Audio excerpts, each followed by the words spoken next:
سمی ابراہیم صاحب نے میں جوائن کیا ہے۔ سمی صاحب، کیا کہا گیا آرمی چیف کی جانب سے ان کیمرہ سیشن قومی سلامتی کا جو ہوا؟ دیکھیے، امپورٹنٹ گفتگو ہوئی ہے۔ ایک تو جیسے آپ ابھی بیان فرما رہی تھیں، دہشت گردی کے حوالے سے جو پالیسی ہے وہ انہوں نے کہا ہے کہ یہ ایک پوری قوم کی اپروچ ہے اور اس پر ہم اپنا کام جاری رکھیں گے، اور جو دہشت گرد ہیں ریاست کی رٹ کو تسلیم کرنے کے علاوہ ان کے پاس اور کوئی راستہ نہیں ہے، اور ان سے جو مذاکرات کا خمیازہ ہے وہ ہمیں ان کی مزید گروہ بندی کی صورت میں سامنے آیا ہے۔ تو انہوں نے جو مذاکرات کی پالیسی ہے اس کو انہوں نے جو اب ان کی جو سٹیٹمنٹ ہے اس سے ایسا لگتا ہے کہ وہ اس میں زیادہ انٹرسٹڈ نہیں ہے، اور ان کا یہ کہنا ہے کہ جو ملک میں دائمی ہم قیام امن کے لیے ہماری سیکیورٹی فورسز مستعد ہیں اور ہم ان کے آپریشن کر رہے ہیں۔ لیکن جو سب سے امپورٹنٹ بات انہوں نے کہی ہے نا، وہ آخر میں جا کے جب سیشن ختم ہوا تو انہوں نے ایک بات کہی کہ ہمیں نئے اور پرانے پاکستان کی بحث کو چھوڑ کر ہمارے پاکستان کی بات کرنا چاہیے۔ اب یہ ایک ایسی سٹیٹمنٹ ہے جس کو آپ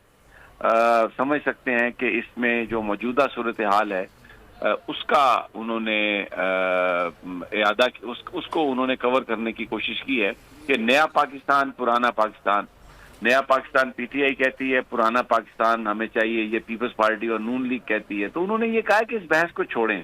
اور یہ ہمارا پاکستان ہے۔ ایک میسج ہے کہ رائز ابو یور پرسنل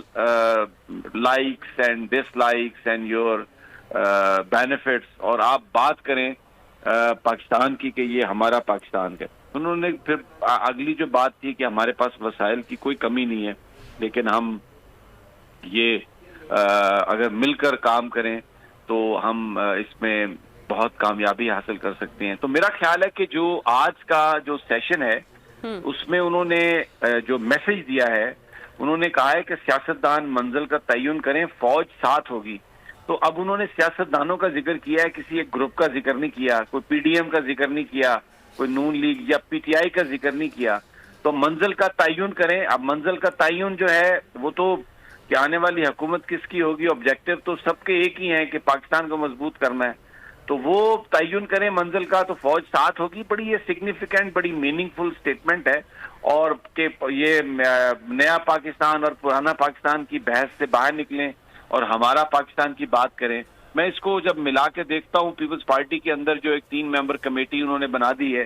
اور وہ مذاکرات کے لیے راہ ہموار کر رہی ہے، تو آمنہ صاحبہ مجھے یہ لگتا ہے کہ یہ جو آج آرمی چیف کی جو سٹیٹمنٹ ہے، اس کو بھلے پی ڈی ایم کی حکومت جس طرح مرضی اپنے لیے استعمال کرنے کی کوشش کرے، جو چیزیں باہر آئی ہیں، کیونکہ ظاہر ہے یہ حکومت کی طرف سے ہی باہر آئی ہیں، اور بھی اگر کوئی بات ہوئی ہے تو وہ ہمیں پتہ نہیں ہے، کوئی ہم اس میں موجود نہیں تھے، لیکن جو میرا امپریشن بن رہا ہے آرمی چیف کی گفتگو کو دیکھ کے، تو اس میں انہوں نے خود پولیٹیکل رہنے کی کوشش کی ہے، اور پرانا اور نیا پاکستان کی انہوں نے کہا ہے کہ آپ بحث کو ختم کریں، ہمارے پاکستان کی بات کریں، اور منزل کا تعین انہوں نے کہا ہے کہ سیاستدان کریں گے، یعنی کہ کوئی تیسری فورس آ سکتی ہے، اس کو انہوں نے اس چیز کو انہوں نے بالکل ریجیکٹ کیا ہے، اور پاکستان کی فوج انہوں نے کہا کہ پولیٹیشنز کے ساتھ کام کرنے کے لیے بالکل ریڈی ہے اور کر رہی ہے اور کرے گی، اور یہ ان کا کام ہے کہ یہ اپنی منزل کا تعین کریں۔ بڑی میننگ فل ہے، سمجھنا چاہیے سب کو، لیکن ایک بڑی اس میں امید کی کرن یہ نظر آئی ہے کہ جو میں اس سے نتیجہ کر سکا ہوں کہ مذاکرات اور مل جل کر معاملات کو حل کرنا، یہ میسج ہے سب سے بڑا جو آرمی چیف نے آج دیا ہے۔ انہوں نے اپنا وزن کسی ایک گروپ کے پلڑے میں نہیں ڈالا، انہوں نے پرانا پاکستان اور نیا پاکستان کی بات نہیں کی، انہوں نے ہمارا یا میرا پاکستان۔ تو یہ بڑی سگنیفیکینٹ اور